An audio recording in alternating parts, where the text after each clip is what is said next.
Colosenses. Seguimos con la carta a los Colosenses, capítulo 2.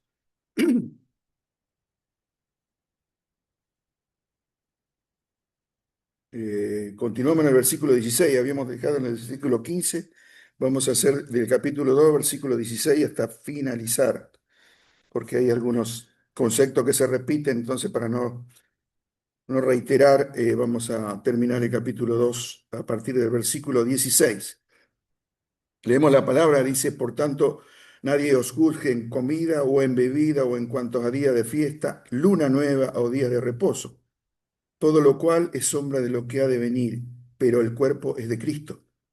Nadie os prive de vuestro premio, afectando humildad y culto a los ángeles, entrometiéndose en lo que no ha visto, vanamente hinchado por su propia mente carnal, y no haciéndose de la cabeza, en virtud de quien todo el cuerpo, nutriéndose y uniéndose por las coyunturas y ligamentos, crece con el crecimiento que da Dios. Versículo 20. Pues si habéis muerto con Cristo en cuanto a los rudimentos del mundo, ¿por qué, como si vivieseis en el mundo, os sometéis a preceptos tales como no manejes, ni gustes, ni aun toques en conformidad a mandamientos y doctrina de hombre, cosas que todas se destruyen con el uso? Tales cosas tienen a la verdad cierta reputación de sabiduría en culto voluntario, en humildad y en duro trato del cuerpo, pero no tienen valor alguno contra los apetitos de la carne.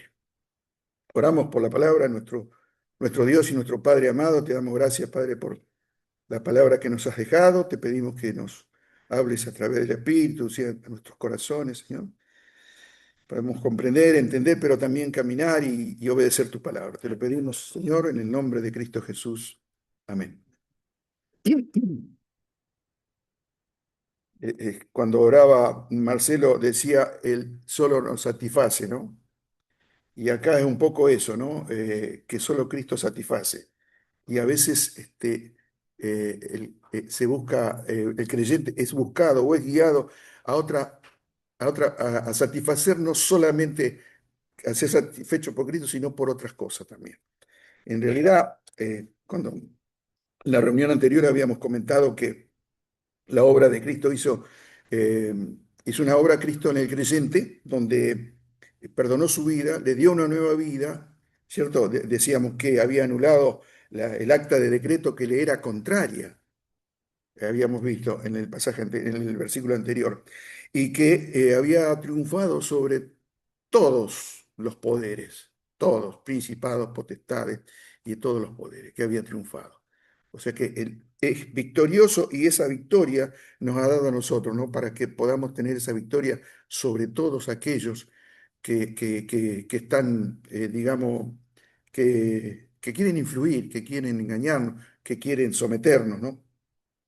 Por tanto, dice Pablo, esta verdad debe ser el motivo, esta verdad de que Cristo triunfó, de que Cristo anuló toda el acta, de que Cristo nos dio una nueva vida. Esta verdad, dice, por tanto, por este motivo, esto desde ahora, estando en Cristo, debe ser para que ustedes triunfen. Que no haya, dice, quien te juzgue por no cumplir ordenanzas. No puede haber nadie quien te juzgue a ti por no cumplir ordenanzas que solo son, bueno, rituales en algunos casos, liturgias, todo aquello que no tiene valor para el presente ni para el cuerpo, ni para la vida espiritual, sino que es un engaño. El apóstol estaba preocupado por esto y estaba preocupado porque habían aparecido no solo los judaizantes que ya estaban, no sé qué, no estaban influyendo sobre los creyentes colosenses, con sus ideas judaizantes, con su costumbre, su liturgia, todo aquello que traían del templo, todo aquello que traían de la sinagoga, bueno, sino también pensamientos y filosofía griega, donde estaban los gnósticos, ¿no? También que querían influir. Entonces Pablo, preocupado por eso, va a alertar y va a llamar a la reflexión. Va a llamar a la reflexión de que, y de que ahora están en Cristo. Ahora son nuevas criaturas, ahora están en Cristo. Él anuló y venció todo aquello. No pueden vivir ustedes sometidos a aquello, ni tampoco volverse a aquellas cosas que conocieron. Yo creo que en todas las épocas la religión trató en relación con Dios muchas veces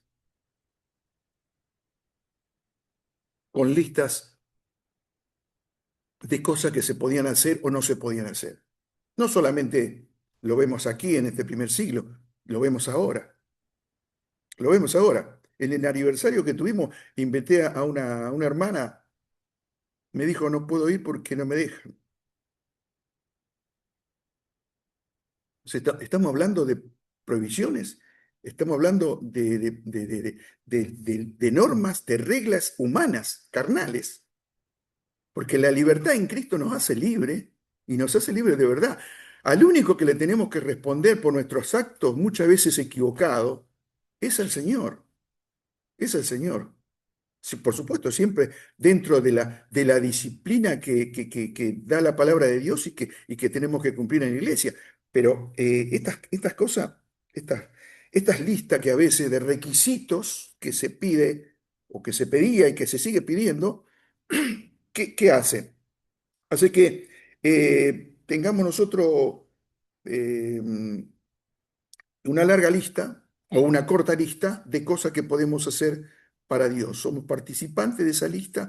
Bueno, podemos hacer una peregrinación, podemos hacer una ofrenda, podemos hacer un ayuno, podemos hacer lo que hagamos. Y creemos que esa participación nuestra le agrada a Dios y Dios lo aprueba. Ahora, después lo otro que se encarga el Señor. Yo hago mi parte. Yo hago mi parte, yo cumplo con mi parte, lo que me pide el sacerdote, el pastor, el anciano, no importa. Yo hago mi parte. Él me dice que yo tengo que hacer esto, yo hago esto y ya cumplo con Dios, me quedo tranquilo, mi conciencia está tranquila porque estoy haciendo lo que me pidieron para cumplir con Dios. Y lo otro que lo haga el Señor, lo otro que se encargue Él, ¿no? Este error, ¿no? De pensar de que nosotros podemos poner reglas o normas para quedar satisfechos con Dios. Y de ninguna manera es así, de ninguna manera. El apóstol estaba aquí entonces condenando eso, ¿no? Estaba enseñando que no tiene que ser así, que hay libertad de Cristo. Y que nosotros si tenemos que someternos es a su palabra, ¿eh? A la obediencia a su palabra. Estaban, decíamos, los gnósticos, aquellos que simulaban ser sabios, dice aquí. Algunos, ahora mismo, algunos círculos cristianos, algunos simulan ser sabios, superiores, como que tienen visiones distintas a la que tiene un hermano simple y común de la iglesia. Entonces, ellos reciben algo que no puedan recibirlo el otro porque ellos están en otro escalón. Estos los gnósticos tenían eso, tenían escalones, como que algunos podían recibir y después darle a los demás, enseñarle a los demás lo que venía de Dios. Aquí dice, ellos hacían alarde de aquellas cosas que habían aprendido, que tenían, ¿no? En otras palabras, no estaban ellos, dice, aferrados a la cabeza. Y acá en el pasaje la cabeza está con mayúscula, ¿no? Sabemos quién es la cabeza. O sea que no estaban aferrados a Cristo. Y si no estaban aferrados a Cristo, no podían crecer en la voluntad ni en lo que Dios quería, ¿no? De ninguna manera, porque estaban fuera y todo lo que hacían, todo el crecimiento que ellos enseñaban y tenían, era parte de su carnalidad, era parte de su conocimiento y no de Dios. El veredicto final del apóstol es que estas actitudes no tenían ningún valor, es decir, que de nada servían para luchar contra los deseos carnales ni mundanos ni del mundo. No tenían valor, no tenían fuerza, no tenían poder. Dios quiere que nosotros disfrutemos de la relación con Él y la vida con Él, no solamente una vida de comunión para conocerle más, sino para ejercer el poder que tenía Él a ejercer el poder a través del Espíritu Santo, ¿no? Por eso Dios quiere esto, desea que vivamos ahora esa vida eterna que nos ha dado, que la vivamos desde ahora, que pensemos en esa vida eterna, que sepamos que pasamos por este mundo como ciudadanos del cielo, que somos peregrinos y que podemos vencer no por nuestra fuerza, sino por el poder que nos ha dado Él a través del Espíritu Santo, ¿no? El pasaje, en el pasaje el apóstol advierte de esas prácticas, ¿no? Ciertas prácticas que, que suponían solamente un retroceso de la fe verdadera, de esa fe verdadera que habían encontrado en el Hijo de Dios y que ahora tenían dudas, ¿no? Que ahora tenían dudas o que ahora eran influenciados por otros. Se trataba de enseñanza que había reglas, digamos, y normas acerca de lo que dice se podía comer, se podía beber o se podía hacer o no hacer. O sea que era como regresar a las leyes dietéticas de los judíos, aquellas leyes que le impedían comer esto, aquello, o estos eran animales inmundos, todo aquello, ¿no? Eh, por otro lado, los gnósticos, para ellos la materia era eh, esencialmente mala, era malo. Había una diferencia. Había un Dios que inalcanzable y después había escala y después estaba el tema de la materia, que era mala. Entonces, si era mala, era malo el cuerpo también, porque es materia. Entonces, siendo malo, el cuerpo se podía abusar de ese cuerpo. ¿Cierto? Se podía usar de cualquier forma, para lo bueno o para lo malo. No había ninguna diferencia. Entonces, el cuerpo había que tenerlo sometido, había que tenerlo sometido. Había que maltratarlo sin problema o debilitarlo sin problema. ¿Por qué? Porque era materia. Entonces, es decir, esta gente, el gnosticismo, llevaba a una inmoralidad total en contra de Dios con ese pensamiento. Influenciaban sobre los colosenses, ¿no? Pablo dice que no tengan que ver con esto que identifican esas leyes de lo que pueden comer, de lo que no pueden comer, de lo que pueden hacer o no pueden hacer. El mismo Jesús había dicho sobre la comida en el capítulo 7 de Marco, ¿no? No lo vamos a buscar, pero había hablado de eso, de que lo que entraba por la boca no era lo que contamina, no era lo que contamina. Y Pablo hace referencia también a esta frase, también diciendo sobre eso, ¿no? Sobre este tema de lo que va a perecer, lo que va a terminarse. Y Pablo habla de aquello que también, como lo dijo el Señor, no tiene ninguna ayuda para lo espiritual, es todo externo. Dice que aquellos alimentos y bebidas que ingerían, que tomaban en el cuerpo, después la expulsaban a la letrina. Y de eso se trataba. Entonces, todo aquello lo hacía ver Pablo a los colosenses. Él había traído las palabras del Señor diciéndolo de otra forma. Pero también nosotros conocemos cuando Pedro fue a visitar a Cornelio, cuando Pedro se opuso primero a visitarlo, porque no podía entrar un judío allí en la casa de Gentil, y después a no participar de lo que el Señor le daba, de aquellos animales inmundos, reptiles, todo como ya, no, no, Pedro, lo que Dios ha limpiado, no lo llames sucio, no lo llames inmundo. O sea que todo aquello había cambiado. Y había cambiado por el Señor Jesucristo, ¿no? Por su obra y también por sus enseñanzas, por todo aquello que había venido, esa nueva dispensación que cambiaba todo lo que era el antiguo pacto, las leyes del antiguo pacto, la ley que había cumplido el Señor y que todo estaba bajo, no la ley de Moisés, sino bajo la ley de amor de Cristo bajo la ley. Y a veces pensamos, pero si hay que pensar en cumplir la ley de Moisés, es difícil. Y yo le pregunto, ¿y es fácil la ley del Sermón del Monte, cumplirla? ¿La enseñanza del Sermón del Monte es fácil? ¿O es más difícil que la ley de Moisés? Y tal vez sí. Y muy seguramente que es así. Cuando pensamos que no tenemos que tener pensamientos lo tenemos. ¿Eh? O sea que no es tan sencillo cuando ahondamos en la palabra y decimos, vamos a cumplir con el Señor. No se trata de cumplir, no se trata de no matar, de no engañar, de no adulterar. Sí, sí, de eso se trata, pero el Señor va más allá de eso. Entonces, lo que Él pide tiene más exigencia en nosotros. Pero a pesar de que tiene más exigencia, se nos dio más poder. El Espíritu Santo no está yendo de un profeta a otro como antes en el antiguo pacto. Está en cada creyente, está en cada uno que hemos aceptado por la fe del Señor Jesucristo. Y ese poder y está en nosotros. Se guardaban, dice, fiestas, lunas nuevas, sábados semanales, o sea, lo que tenían los judíos, hacían listas de días que pertenecían a fiestas de Dios, fiestas que le había dado Dios, pero que ahora dejaban de tener valor. Lógicamente, en los primeros tiempos,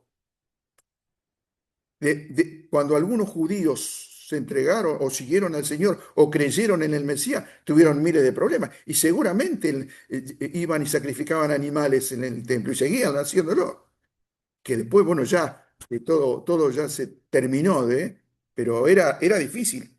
Era difícil porque había una cultura y había una religión y había raíces muy fuertes judías que pensaban de que si no hacían eso, por más que tuvieran a Cristo, no eran aprobados por Dios. Y la palabra era clara. Lo que pasa, claro, que tenemos que tener en cuenta que no estaba la palabra escrita.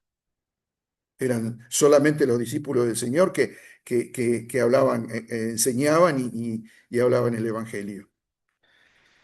La crítica que hace Pablo es lógica, ¿no? Dice, fueron rescatados de la tiranía de las normas legales y ahora dice, buscan someterse nuevamente a ellas. ¿Acaso dice, no ven que están retrocediendo al legalismo en el que tuvieron esclavizados? Le dice Pablo. Pablo había escrito a los Gálatas también, si ustedes recuerdan, lo mismo. Están volviendo a los viejos rudimentos después de haber conocido a Cristo, a los viejos rudimentos de la ley o de la sinagoga o del templo. Era todo un tema, ¿no? Un tema fuerte, de fuertes raíces y de cambios profundos, muy profundos, pero de fe, por sobre todas las cosas. Y aquellos que la tuvieran iban a tener que soportar lógicamente la persecución, el acoso y la presión y todo lo que viniera. Y seguramente que cuando el Señor habla de que iba a estar el Hijo con el Padre, contra el Padre, que habla acá, seguramente que pasó eso. Que entre la familia hubo algunos que se separaron, hubo algunos que se pelearon, porque unos aceptaron y dijeron, no, yo voy con él. Y otros que dijeron, no, porque no eran época muy sencilla ni muy fácil, ¿no? Eh, Esto lo hemos vivido también de las fiestas religiosas y de la imposición y todo, lo hemos vivido en nuestras épocas. Aquellos que tenemos varios años, hemos vivido épocas donde le contaba yo, anoche estuvimos charlando con Cristina y le contaba cuando iba a Arroyo Seco. No era creyente, yo iba a los bailes y en febrero me decían, de aquí a 40 días no volvás nunca más. 40 días en Arroyo Seco, tremendamente católico todo. Se apagaba todo, se cerraba todo. Cuaresma para todo el mundo. Y ahora se ve otra cosa, ahora se ve que algunos hacen algún asadito en Pascua y todo, y no le ocurre nada, porque tenían miedo y porque venía esa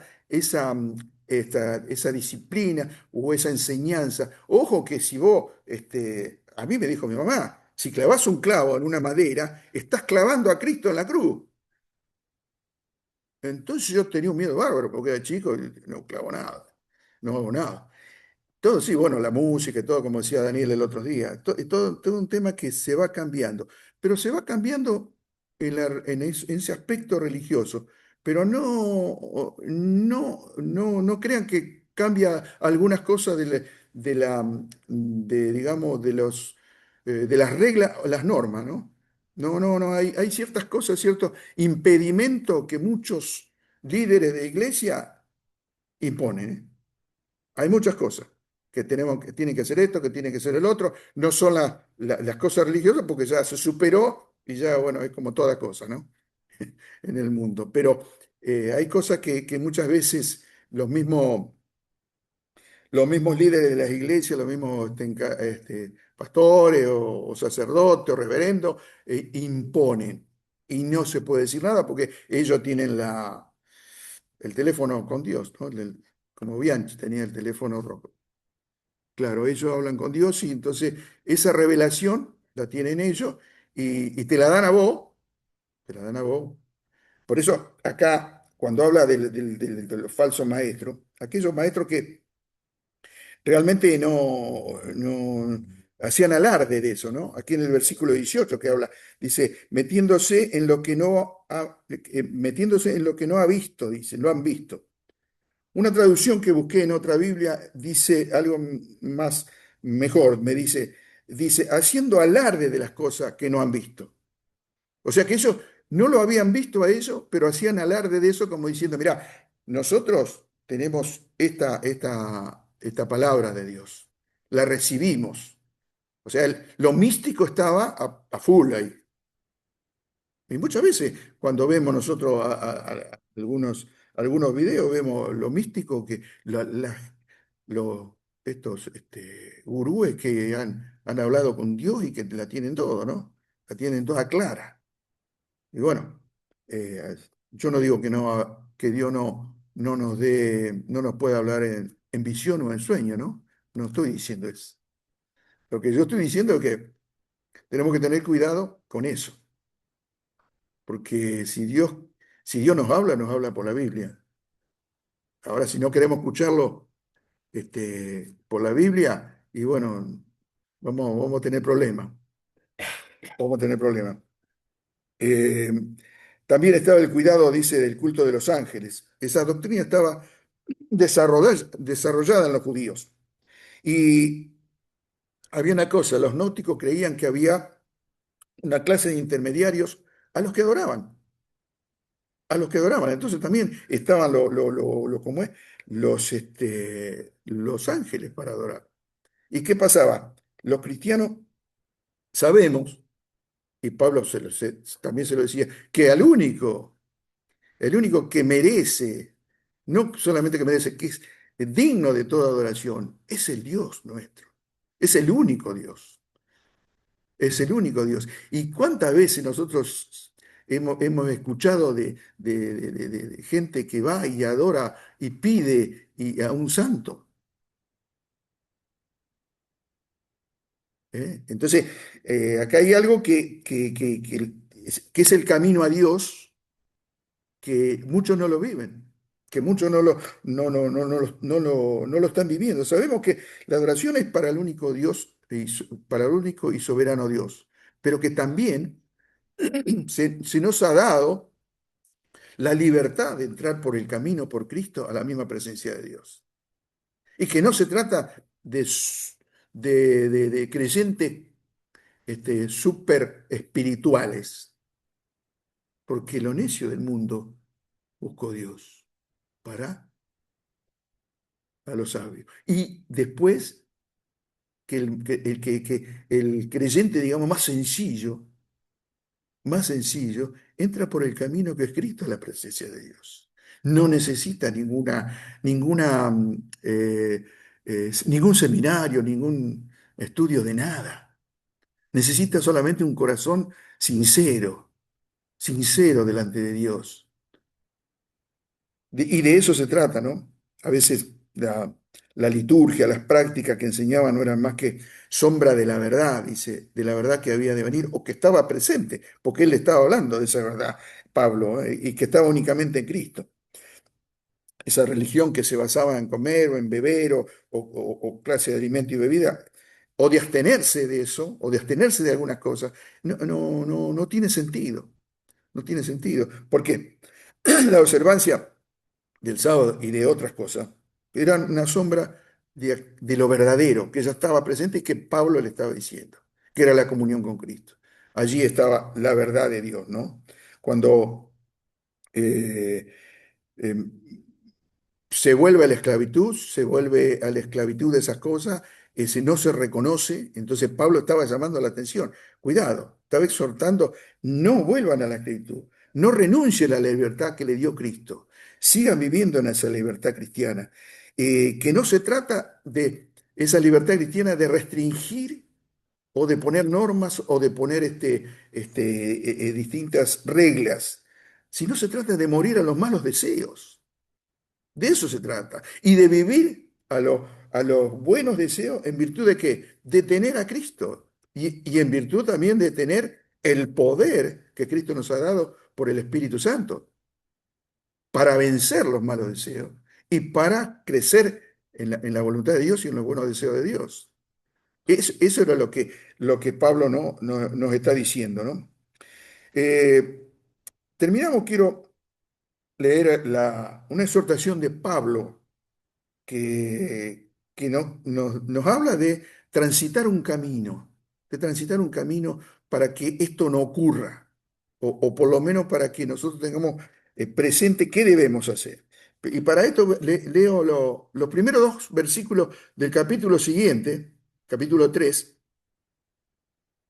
que vamos a ver en la próxima reunión más detalladamente, pero dice el capítulo 3 versículo 1: si pues habéis resucitado con Cristo, buscad la cosa de arriba, donde está Cristo sentado a la diestra de Dios. Poned la mira en las cosas de arriba y no en las de la tierra. De esto se trata.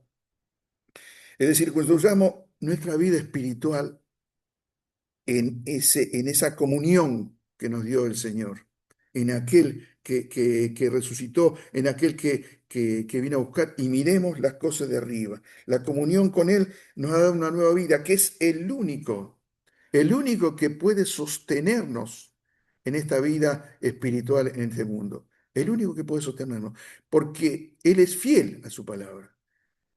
Fue fiel, es fiel y será fiel, y nunca nos va a fallar.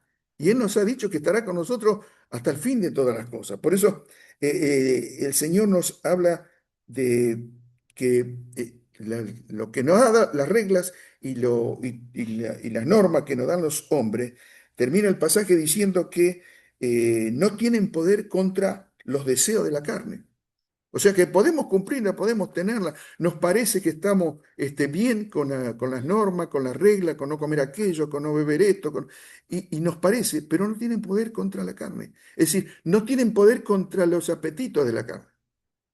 No nos sirve para combatir la lucha que tenemos. No nos sirve para combatir. Acá la palabra nos dice, poner la mira en las cosas de arriba y no en la de la tierra. Tenemos que poner la mirada en las cosas del Señor, el Señor el que nos va a fortalecer para combatir las cosas pecaminosas y para triunfar sobre esas cosas contaminosas. La lucha, dice Pablo, no es contra sangre y carne, sino contra enemigos y potestades eh, que, que- que están combatiendo contra nosotros. Y por supuesto tenemos que tener comunión con Él plena para eso. Y tenemos que tener la seguridad de que no necesitamos ni reglas, ni restricciones, ni nada de que se le parezca.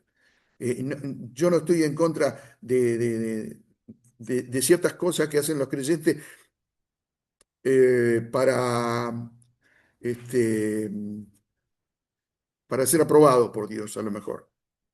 Ciertas cosas que también que se hacen en silencio, que se hacen en el silencio de su vida, ¿no? Que se hacen en el secreto con Dios. Quizás el ayunar, quizás todo aquello. No estoy en contra de eso, para nada, para nada. Lo que sí es importante, que toda la cosa que se haga carnalmente no tiene poder.